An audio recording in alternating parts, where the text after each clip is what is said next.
What's up, everybody? This is the D to the L to the N, the dealer sports, and this is a cash line. Uh, Quick shout out, man, to the whole Twitter universe and the YouTube world, and especially the cash line world.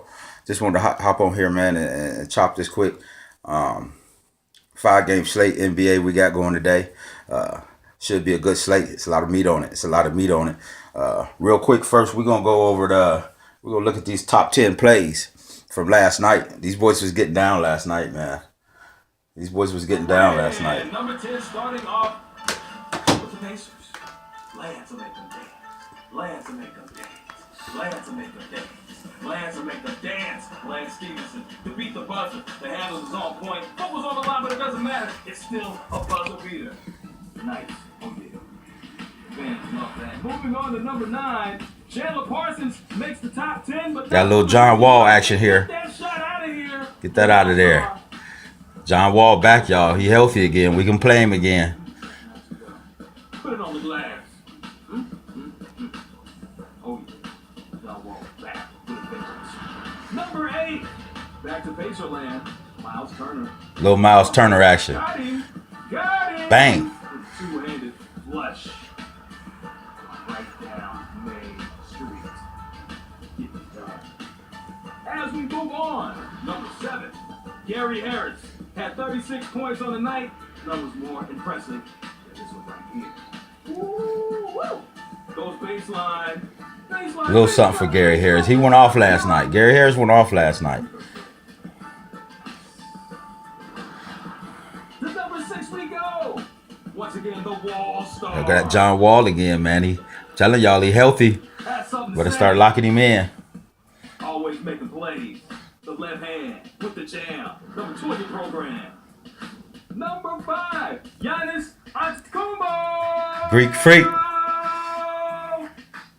Oh yeah, that is what we like to call a poster. Boogie in the brow. Thank you very much. Number 4. Big game Dame. Where you at? Dame Lillard, he getting his feet under him again. He done had a couple good games in a row here. I've been off of him lately. I think I'm going to have to get back on him.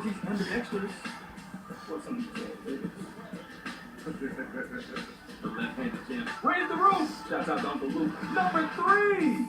Dwight Howard making One thing about Dwight Howard, when he play his old teams, just play him. He does. He bites into that revenge stuff, man. He goes off against his old teams. Number 2. And y'all know Boogie wasn't going out like that. Boogie. No. Boogie. Yes. Boogie puts it down. 2 of his 26 on the night. Number 1, Trey Lyles. Did he put them things on his head? Number 1, Trey Lyles. Get at me, dog. That is how you introduce a rookie to the NBA. Put your hands up. Put your hands up. But that was the top 10, man. That was the top 10 from last night. But like I said, I jumped on here to do this quick 5-game slate for the night slate. Make sure y'all hit that like button, that subscribe button on the video. And when you hit subscribe, a lot of people don't understand. It don't mean you got to pay nothing. It's just subscribing to the videos. That's all. But we're going to jump right into this thing, man. And that first game that we got is going to be New York, the Knicks at Brooklyn. It's projected for 213 points. And there's some fantasy in here. This ain't really where I'm going today. But we all know for New York, you got that Porzingis. He just had a monster game. So are you going to go back to it? Or are you going to chase them points? He at 9.6 now. He up a little bit. But one thing we know, you can attack Brooklyn just about everywhere. Now, he going up against Hollis Jefferson, who is a good defender. But I wouldn't mind anybody playing Porzingis. I'm probably going to have him on a line or two, but he ain't going to be my base. But I'm not going to have a slate without Porzingis on nothing. I'm not going to do that. Now, at the point guard position, you got Jared Jack at 4.4. You got Lee Lance Thomas, you got Canner down there at 6.6. Canner, I got a check mark next to him. He didn't get the circle, but I got the check mark next to him to keep my eye on him today. Matched up with probably Tyler Zeller or maybe Okafor if he play. So you can mess with these Knicks, man. Somebody else, Jared Jack at 4.4. This that revenge game against Brooklyn. If you want to buy into that, I'm not sure. I don't know if he's a player that could take advantage of it, but it's there, and he only 4.4. So you know what I mean. He's somebody you could take a look at. Now, on the Brooklyn side of the ball, I'm only looking at one person, and that's that Spencer Dinwiddie. His price then came down just a little bit. He had 6,700, so we can play him. He went off last game. He's been having a good couple games, so you can play Dinwiddie. I got the circle on him. So out of that first game, I got circled Porzingis and Dinwiddie, and got my check marks on Jared Jack and Enes Kanter. That's who I'm locking out of that first game. Now, the second game we're going to go to, that's Detroit at Atlanta. It's projected for 207.5 points. Detroit's favored by 4. Y'all know who we got here. We got Andre Drummond. You know, the big drum dog. You know what I mean? One thing about him, it seems like ain't no mid-range for him. He either goes off or he throws a dud. Now, he had 9.3. Matched up against them Atlanta boys. You got to remember, Babbitt's probably going to be back tonight. So that's going to be, Collins probably going to be back tonight. So that's going to be down low. Collins, Ilyasova, Babbitt, people like that. Can Drummond take advantage of them? Definitely. Is he going to be worth that 9.3? I'm not sure, but I wouldn't mind you playing because he's the only person I got circled from the Detroit side of the ball. You can mess with Reggie Jackson. He's just one of them players I don't mess with. Not saying he don't go off. Bradley Beal's been playing bad. They got Bullock starting at that 3K if you want some salary relief, but I tried it last night and it's salary relief for real. He 3K for a reason. You know what I mean? You got Tobias Harris down there. You can always play him. He's been slumping lately though. So on that Detroit side of the ball, only person I'm really rocking with over there is going to be Andre Drummond on a couple, just like with Porzingis on the other side. Now on the Atlanta side of the ball, you got that Dennis Schroeder at 7.2. He could be a good play. He could take advantage of that Reggie Jackson defense. Reggie ain't no monster or anything, so you could take advantage of that. You got Bazemore who been playing good. Bazemore been a monster, man. He's at 5.7 now, and you could definitely play him. I got him check marked. I got Schroeder check marked. I got almost the whole Atlanta team check marked, to be honest with you, because Prince. Last game against my Cavs, I was expecting Bazemore to go off, and Prince did most of the damage. You know what I mean? So you got Bazemore, you got Prince, you got Ilyasova at 5.3. They all around that 5-point area except for Schroeder. You know what I mean? You got Collins coming back at 5.5. I'm probably gonna wait a game on him to see how he get his feet under him, because you got to remember he coming off of that injury. He probably gonna hurt Ilyasova and Babbitt a little bit as far as minute wise. So you kind of got to weed through that and be careful who you're gonna take, because they pretty much fully loaded down there. Besides Muscala. Next game we're going to go to is going to be that LA-Cleveland game. And this is where it is, y'all. And I ain't saying that because I'm a Cleveland Cavs fan. This is where it is. Prime time. TNT on TV. Lonzo Ball, LeVar Ball, talking all that stuff. And you got LeBron James on the other side. This where it's at, y'all. This where it's at. And for LA, you got Lonzo Ball. Now, he is 7K. I've been playing him lately, man. That dude gets a sneaky triple-double. He gets a sneaky triple-double. And one thing I paid attention to, especially since my dude, the Guru, said it, he was saying that there ain't too much of a difference between Lonzo Ball and Ben Simmons. Neither one of them can shoot.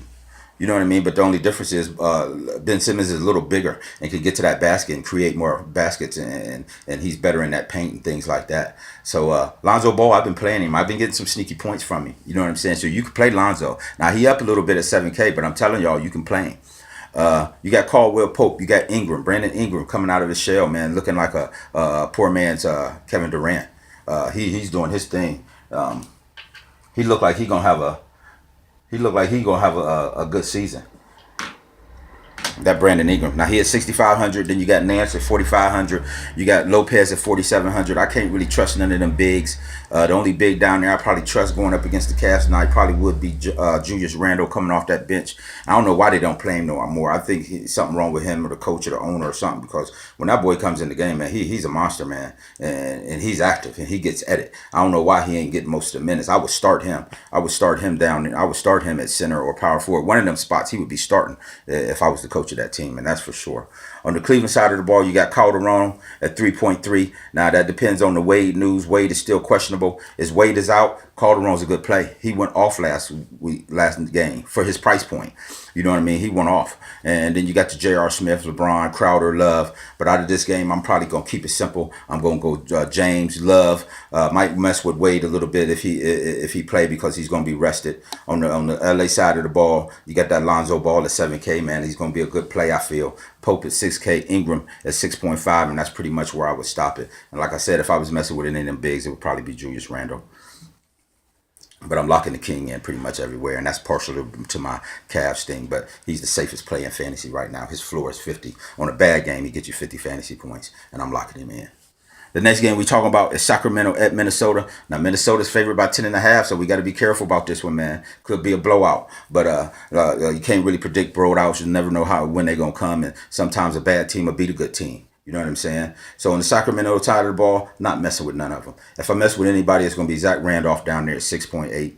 Because Cauley Stein coming back hurts his blow up potential. He's always gonna be a good play, but when Cauley Stein was out, he was blowing up. You know what I mean? So Zach Randolph pretty much the only person on that side. You got your Fox and your Hill and your Temple and your Hield and Labricier and things like that. But I'm not weeding through all that, man. I'm gonna take Zach Randolph and keep it moving. On the men's side of the ball, you got Jeff Teague, somebody I don't really mess with. I wouldn't blame you if you mess with him. Hit 6,400. Jimmy Butler at 8,700. Jimmy Butler been going off, man. Jimmy Butler been going off consistently for a while now. Ever since he said he was going to take a bigger load, he been going off. So you could definitely put that circle around Jimmy Butler. You got Wiggins, just went off the last game. I don't trust him. I don't trust him at all, and I'm not playing him. I don't play him. You know what I mean? He can go sometime. I can't lie. I can't lie about that, but I don't trust him. You know what I mean? And then at power forward, you got Taj Gibson at 5,900. Good play, man. Taj Gibson been getting it ever since he got back with his old coach Thibodeau that coached him at the Bulls. He getting his minutes and he been getting it, man. Taj Gibson's a good play. You can put the check mark or the circle by him, Butler and Randolph. Karl Anthony Towns 9,100 been going off. You know what I mean? I don't really like playing Towns, but I can't ignore the numbers. Karl Anthony Towns been going off, and I'm gonna put a circle around him, and he will be in the player pool for the night. Last game of the night is Dallas at Golden State. Now this is where the value at, y'all. This hammer game is full of value. It's full of value. You got for the Dallas side of the ball, you got Yogi Ferrell at 4.6. You got Berea coming off that bench for cheap. You got Matthews at 4.6. You got Harrison Barnes at 6.7. Max Kleber 3.5, who threw me a dud last time. I'm gonna go back to you because you owe me money, but he threw me a dud last time for that 3.5. I'm gonna go back to him, but you getting close to that rest in peace status. You really getting close there, but I'm gonna go back to you because I feel his matchup is good against Golden State today. Because you gotta remember, Draymond Green is doubtful. Curry's out. Pachulia's probably out. So this is where the value at, man. Between that Farrell, Berea, and then you got Klay Thompson. You got Durant. Durant, just lock him in, man. Steph Curry ain't playing. Just lock him in. Just some certain things you just got to keep simple and not overthink it. He going crazy. He's going crazy. Now, it's going to be hard to put him and LeBron together, so you kind of pick which one you want. But with all this value, you could probably put them together and work something out. But that's going to make you miss out on the Porzingises and the Drummonds and things like that. But I ain't going to miss it. I ain't going to miss that train. You got Klay Thompson probably going to be starting the shooting guard at 6,900. He ain't went off yet, man. Klay ain't been living up to expectations. He ain't been, especially with Curry out. I thought he was getting ready to go bananas, and he ain't really did nothing no different than he was doing when Curry was in there. You got Omar Caspi at 3,500, probably going to be starting. You got Bell starting down, probably starting at the center or power forward for Golden State. That young kid is a monster. He ain't really blue yet, but I'm going to keep playing him. I'm going to keep playing him. He owe me money, and I'm going to keep playing him until he pay me. So that's where the value is at, that the Golden State, that Dallas, and then you go through them other teams and you pick them studs that you want, them circles and them check marks, and you should have a decent night and get to the cash line.